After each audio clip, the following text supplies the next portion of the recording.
উত্তর ত্রিপুরা জেলার ধর্মনগরের অধেন্দু ভট্টাচার্য স্মৃতি ভবনে শনিবার রামকৃষ্ণ সেবা সমিতির উদ্যোগে এক শিক্ষক সম্মেলনের আয়োজন করা হয়। সম্মেলনের মূল প্রতিপাদ্য ছিল শিক্ষকতা পেশা মানবতাই আপনার প্রকৃত পরিচয়। অনুষ্ঠানের প্রধান বক্তা হিসেবে উপস্থিত ছিলেন আগরতলার থলেশ্বরস্থিত রামকৃষ্ণ মিশনের সম্পাদক শ্রীমৎ স্বামী অমর্তানন্দ মহারাজ। তিনি শিক্ষকদের উদ্দেশ্যে বক্তব্য রাখতে গিয়ে বলেন, শিক্ষকতা শুধু একটি পেশা নয়, বরং মানবিক মূল্যবোধ, নৈতিকতা ও চরিত্র গঠনের অন্যতম প্রধান মাধ্যম।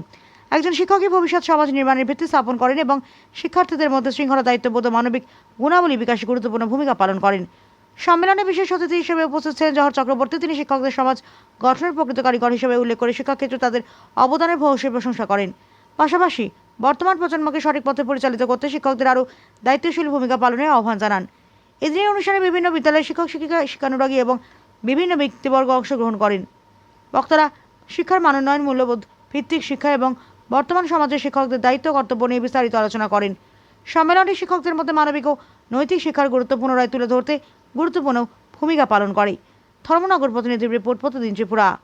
আজকে অনুষ্ঠানটা আমার ভালোই লেগেছে, ওদের সঙ্গে ইন্টারেক্ট করে আমি বোঝানোর চেষ্টা করেছি পেশা মানুষের সব কিছু নয়, পেশা মানুষের লক্ষ্যে পৌঁছে দেয়।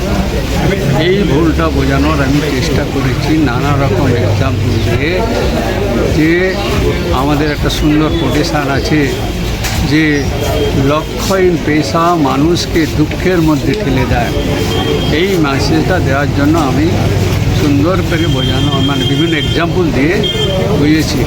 আর তাই পেশা, যে যত বড়ই পেশা থাকুক, যত টাকাই ইনকাম করুন, তার মনে অশান্তি থাকবে, ফুলফিলমেন্ট অফ দ্য লাইফ হবে না যদি এই পেশাটা আমাদের যে ultimate goal of the life শান্তি থেকে না নিয়ে যায়।